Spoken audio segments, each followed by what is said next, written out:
Halo semuanya, perkenalkan nama saya Syifa Novena dengan NPM 250 120 10 413. Nah, di sini saya akan melakukan analisis regresi linear sederhana menggunakan SPSS, di mana variabel independennya adalah kerapihan catatan dan variabel dependennya adalah pemahaman siswa. Langsung saja kita mulai. Sebelum kita mulai analisisnya, mari kita tetapkan hipotesis penelitian terlebih dahulu.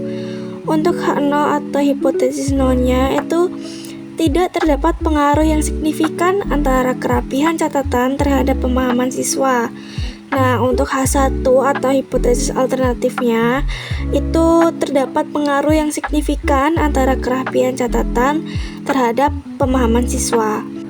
Untuk dasar pengambilan keputusannya, jika nilai signifikansi atau sig lebih kecil dari 0,05, maka H0 ditolak dan H1 diterima. Oke, mari kita lanjut ke tutorialnya.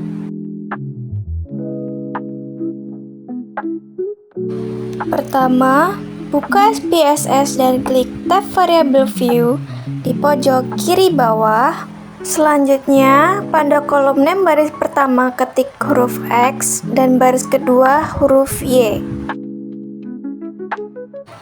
Kemudian pada kolom desimal, ubah angka 2 menjadi 0 untuk kedua variabel, karena data kita adalah bilangan bulat. Lalu di kolom label, untuk X kita beri nama kerapihan catatan.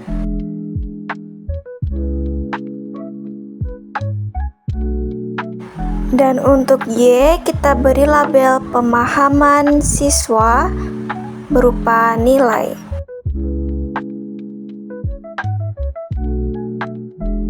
Terakhir di bagian ini, ubah kolom measure menjadi scale untuk kedua variabel.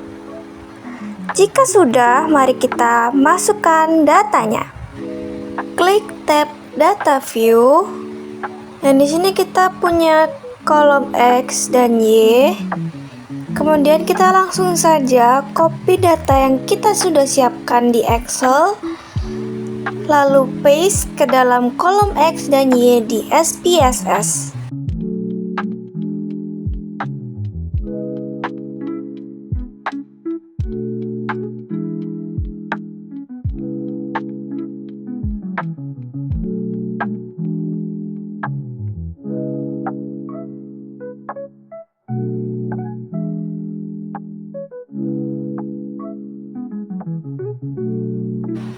Nah, sekarang kita akan melakukan analisis regresi sekaligus memunculkan nilai residual untuk uji normalitas nanti.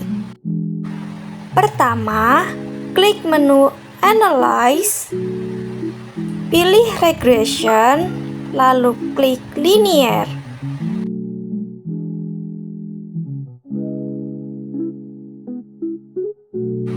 Nah, di sini kita masukkan variabel kerapihan catatan atau X ke kolom independen dan masukkan variabel pemahaman siswa atau Y ke kolom dependen. Kemudian klik tombol plot di sebelah kanan. Lalu, masukkan spreadsheet ke kotak Y dan spread ke kotak X. Ini untuk melihat sebaran data secara visual. Pastikan normal probability plotnya kalian centang sebelum klik continue ya. Selanjutnya, langkah penting untuk uji normalitas yaitu kita klik tombol save. Kemudian pada bagian residual centang kotak unstandardized. Langkah ini akan memunculkan variabel baru bernama residual 1 di data view kita nanti.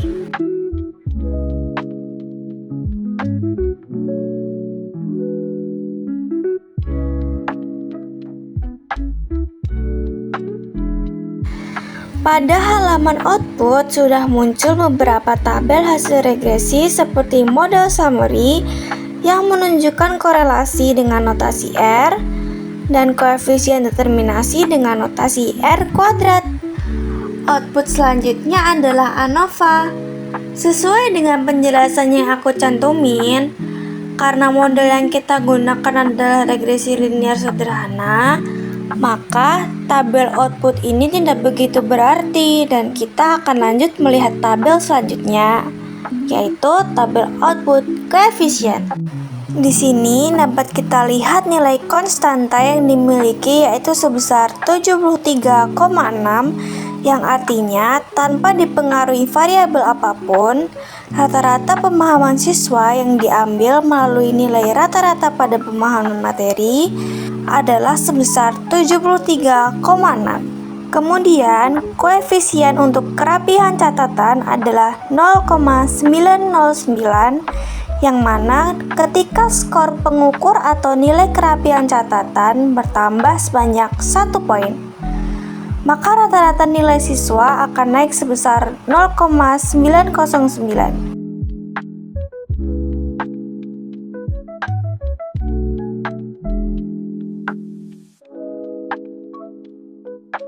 Sekarang kita uji apakah data residual ini berdistribusi normal menggunakan Kolmogorov-Smirnov.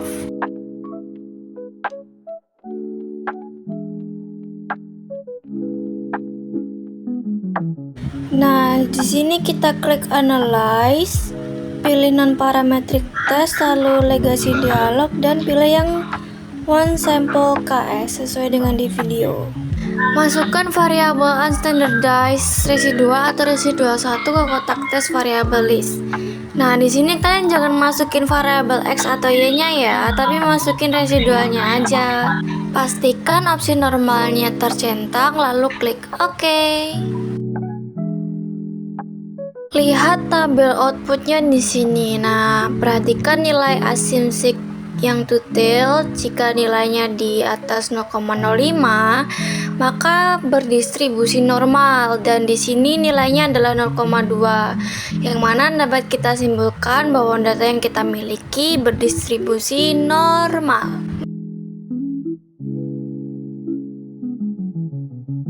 Berdasarkan serangkaian analisis yang telah dilakukan, dapat disimpulkan bahwa hasil uji regresi linear sederhana menunjukkan nilai signifikansi kurang dari 0,05, yang berarti H0 ditolak dan H1 diterima. Dengan demikian dapat dinyatakan bahwa terdapat pengaruh yang signifikan dan positif antara kerapian catatan terhadap tingkat pemahaman siswa, di mana semakin rapi catatan siswa, maka kecenderungan pemahaman nilainya akan semakin tinggi. Demikianlah langkah-langkah uji regresi linear sederhana. Semoga bermanfaat ya teman-teman.